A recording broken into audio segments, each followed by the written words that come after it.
نحمدہ نصلی علی رسولہ الکریم اما بعد فاعوذ باللہ من الشیطان الرجیم بسم اللہ الرحمن الرحیم رب اشرح لی صدری ویسر لی امری واحلل عقدۃ من لسانی یفقہوا قولی رب یسر ولا تعسر وتمم بالخیر اللہم فقہنا فی الدین۔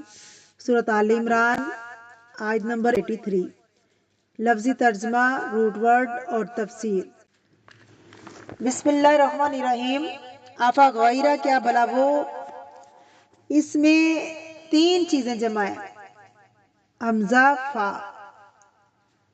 غیرہ آ حرف استفہام کا، فا حرف علت، غیرہ سوائے، دین اللہ اللہ کے دین کے سوا، یبغون وہ چاہتے ہیں، باغین چاہنا، والا ہو اور حالانکہ اس کے لیے اسلم فرما بردار ہے، من فی السماوات والارض جو بھی آسمانوں اور زمین میں ہے، طوعاً خوشی سے، طاء و عین اس کا روٹ ہے، اطاعت کا روٹ بھی یہی ہے، وکرہن اور ناخوشی سے، کراہت کاف را ہا،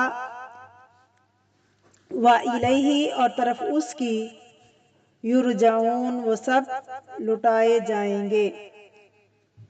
بسم اللہ الرحمن الرحیم۔ تفسیر۔ افا غیر دین اللہ کیا بھلا اللہ کے دین کے علاوہ وہ کچھ اور چاہتے ہیں، اور دین سے مراد یہاں کون سا دین ہے؟ دین اسلام جو محمد الرسول اللہ صلی اللہ علیہ وسلم لے کر آئے۔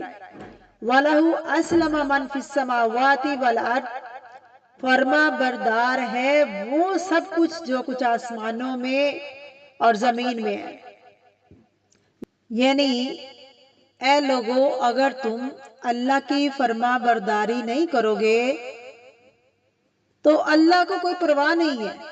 کیوں؟ اس لیے کہ اللہ کی فرما برداری کرنے کے لیے زمین و آسمان کی مخلوق بہت ہے۔ ایک حدیث میں آتا ہے کہ آسمان پر 4 انگلیاں جگہ بھی ایسی نہیں جو خالی ہو۔ آسمان چڑچڑا رہا ہے۔ کیسے چڑچڑاتا ہے؟ جیسے اگر چھت بھر جائے لوگوں سے اس پر وہ چلے تو کیا ہوتی ہے؟ چڑچڑاتی ہے، آواز نکالتی ہے۔ یا چارپائی کی مثال لے لیں، چارپائی پر جب زیادہ لوگ بیٹھ جائیں تو وہ کیا کرتی ہے؟ چیں چیں کرتی ہے۔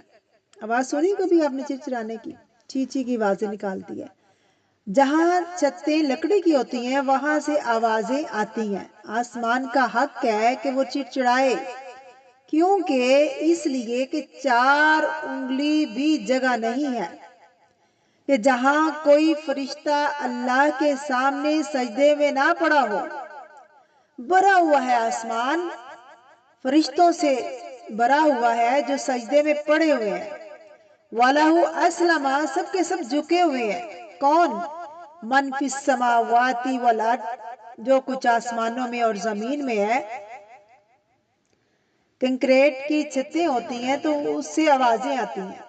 آپ کہیں گے کہ بہت سے انسان زمین میں سجدہ نہیں کرتے، نہیں جھکتے، نہیں فرمانبرداری کرتے، لیکن ان کی تعداد کتنی ہے؟ باقی ساری مخلوق کے مقابلے میں کم ہے۔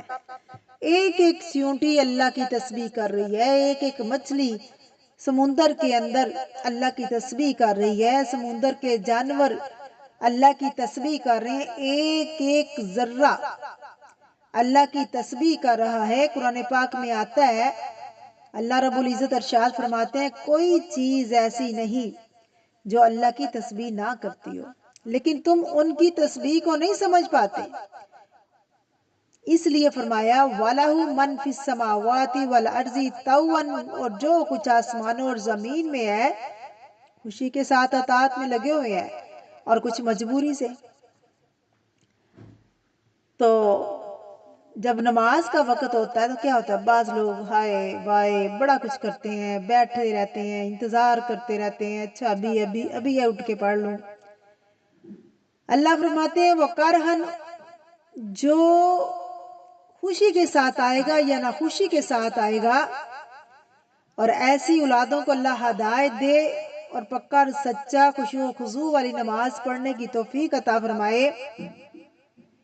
جو اذان ہو اور مسجد میں نہیں جاتی، اللہ ان کو مسجد میں جانے کی توفیق عطا فرمائے، اللہ ان کو ہدایت عطا فرمائے۔ اللہ سے دعا ہے کہ اللہ تعالیٰ ہماری اولادوں کو پکا سچا خشوع و خضوع والی نماز پڑھنے کی توفیق عطا فرمائے۔ وَإِلَيْهِ يُرْجَعُونَ، اور اسی کی طرف وہ لٹائے جائیں گے۔ سورۃ الرعد میں آتا ہے وَلِلَّهِ يَسْجُدُ مَن فِي السَّمَاوَاتِ وَالْأَرْضِ طَوْعًا وَكَرْهًا، زمین و آسمان کی ہر چیز اللہ کے آگے سجدہ کر رہی ہے، کچھ خوشی سے اور کچھ ناخوشی سے۔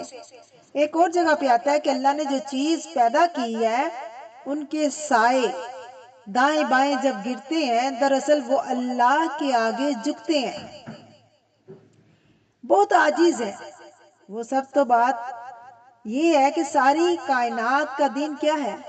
اسلام۔ ساری کائنات اطاعت کا راستہ اختیار کیے ہوئے ہے، اللہ کے آگے جھکی ہوئی ہے۔ بندوں کے لیے بھی فائدہ کس میں ہے کہ وہ بھی اللہ کے آگے جھکیں، اپنی مرضی کو اللہ کی مرضی کے تابع کر لیں، کیونکہ واپسی ہماری اللہ کی طرف ہے۔ اگر ہم کہیں کہ مجھے نہیں اللہ کی طرف جھکنا، میں نہیں جھک سکتا یا میں نہیں جھک سکتی، میں نہیں اس کو قبول کرتی، تو کتنے دن اپنی مرضی انسان کرے گا؟ کتنے دن جی لے گا؟ 60 70 سال، 80 سال، 90 سال، 100 سال بھی جی لے گا تو پھر بھی کیا ہونا ہے؟ اللہ کی طرف جانا ہے۔ جیسے موسیٰ علیہ السلام کے پاس فرشتہ آیا، کہا اللہ نے آپ کو بلایا ہے۔ موسیٰ علیہ السلام نے تھپڑ مار دیا، فرشتے نے جا کے اللہ تیرا بندہ تو آپ کے پاس آنا ہی نہیں چاہتا۔ اللہ نے فرمایا جاؤ میرے موسیٰ کو کہہ دو کہ وہ بیل کی پشت پر ہاتھ رکھ لے، اس کے بال جتنے بھی ان کے ہاتھ کے نیچے آئیں گے اللہ اتنے 1000 سال زندگی بڑھا دیں گے۔ فرمایا پھر کیا ہوگا؟ فرمایا پھر تو مرنا ہی مرنا ہے، اللہ کے پاس تو جانا ہی ہے۔ تو پتہ چلا کہ آخر تو انسان نے ختم ہونا ہے، انسان کی مرضی بھی ساتھ ہی ختم ہو جائے گی، اسی کی طرف لوٹنا ولیہ یرجعون، اسی کی طرف تم لوٹائے جاؤ گے، سب کے سب اسی کی طرف جاؤ گے، پھر وہ تمہیں خبر دے گا دنیا میں کیا کر کے آئے ہو۔ اس لیے اللہ نے موقع دیا، زندگی دی، جوانی دی، وقت دیا، اس کے سامنے اپنی نیاز جبین جھکاؤ، اس کے سامنے سجدے کرو، اس کو مناؤ۔ اب وقت ہے۔ اللہ فرماتے ہیں ایک آنسو اگر میرے ڈر سے اے بندی تیرا نکل گیا تو میں تجھے معاف کرنے پہ قادر ہوں، میں تمہیں معاف کر دوں گا۔ لیکن کل قیامت کے دن اگر تو آنسوں کی لائنیں بھی لگا دے، یہاں تک کہ تو اتنا روئے کہ تیری آنکھوں کا پانی ختم ہو کر خون کی نہریں جاری ہو جائیں، تب بھی تیری قبول نہیں ہوگی توبہ۔ اگر دنیا میں توبہ نہیں کی ہوگی، اگر دنیا کے اندر عاجزی نہیں اختیار کی ہوگی۔ اللہ ہمیں اپنے سامنے جھکنے والا بنائے۔